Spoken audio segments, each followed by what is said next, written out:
नमस्कार। मैं ब्रिजेश कुमार मिश्र।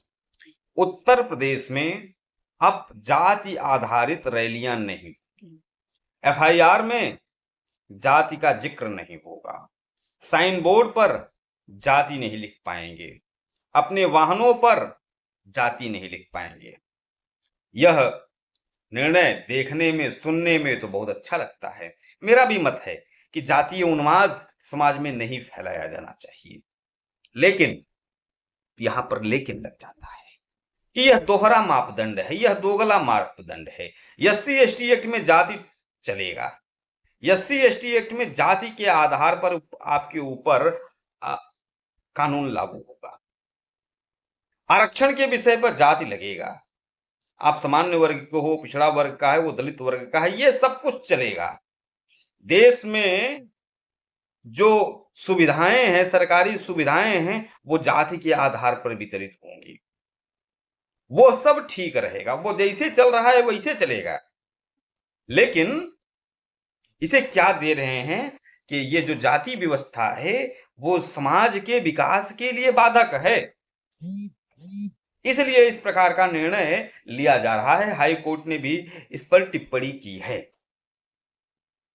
तो भाई, हाई कोर्ट को यह सब दिखाई पड़ रहा था तो जाति प्रमाण पत्र नहीं दिखाई पड़ रहा है। बिना जाति प्रमाण पत्र खत्म किए हुए आप जाति व्यवस्था को खत्म करने चले हो।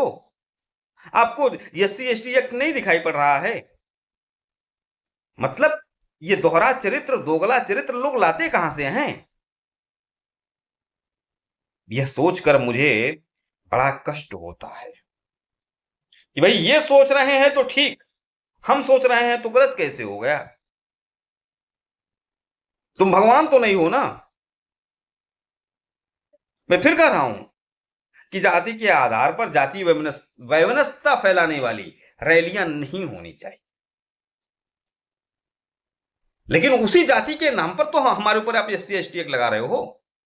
उसी जाति के नाम पर कहते हो ना कि आप लोगों ने हजारों वर्ष तक शोषण किया था, इसलिए एससी एसटी एक्ट जरूरी है।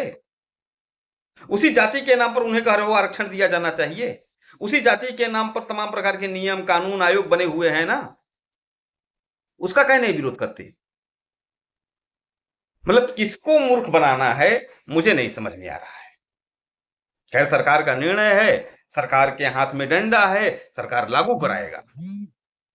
ठीक है, मैं भी एक हद तक सहमत हूं कि नहीं होना चाहिए। तो सब प्रकार के जाति प्रमाण पत्र बंद होने चाहिए, जाति के आधार पर आरक्षण बंद होने चाहिए, जाति के नाम पर आयोग बंद होने चाहिए। ये ठीक कैसे है मुझे कोई बता दे। धन्यवाद।